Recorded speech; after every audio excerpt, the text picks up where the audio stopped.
So the focus in this lesson was on the equations of parallel and perpendicular lines. And I have a question that was sent in by a student named Chris that looks just about perfect for that. So we're going to use his information to walk through the concept. He said that he needs to find the equation in standard form, that's important, of the line perpendicular to x minus 2y equals 24 and passing through the point 1, 3. Well, Chris, the easiest way to find a line that's perpendicular is to find the line that has the inverted slope of the one that you started with. So let's take your information and first we'll find our slope. We have x minus 2y equals 24. If we put that in slope intercept formula, then we can identify the slope pretty easily. So let's move the x over first. We'll get negative 2y equals negative x plus 24. Divide both sides by negative 2, and we'll get y equals 1/2 x plus negative 12. So now we know our slope. Our slope is negative 1/2. So if there's a point at 1, 3, you'll see, of course, I already sketched things to save time. But there's a point at 1, 3. If our slope is 1 over 2, then it's rise 1, up 1 over 2. So there's a point there, right? And then up 1 over 2, and there's another point there, and so on. What we want is the line that has the inverted slope. So if this slope is 1 over 2, then the slope of the new line, so let's kind of draw a line here. We'll use a new color for the new line. Our new line information,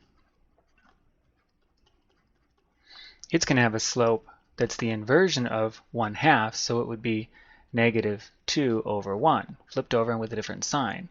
And we know it needs to go through that same point. So we either need to go down 2 and back 1 from there. I'm sorry, down 2 and right 1. Wow, I knew that didn't look right. Down 2 and right 1. Or we need to go up 2 and back 1 to get from one point to the next. So we can see that line looks kind of like this.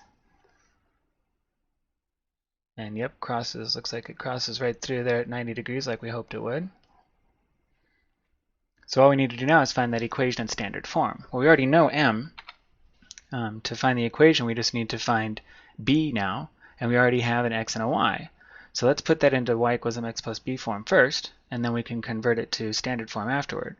So we have a y, we have 3, and that's equal to negative 2 times the x that we have, 1, plus b, so we get negative 2 over here. Move that to the other side, gives us 5, so 5 equals b.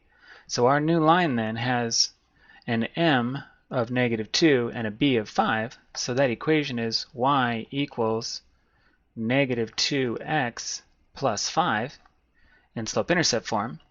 Convert that to standard form by adding 2x to both sides. We get 2x plus y. Whoops, how did I do that? That's not a b, that's a 5. Sorry about that. 2x plus y equals 5. So there you go. There's your equation in standard form. Right there. And all we had to do was find the perpendicular slope, and then taking that information, find the missing y-intercept for the new line, and then write it in standard form.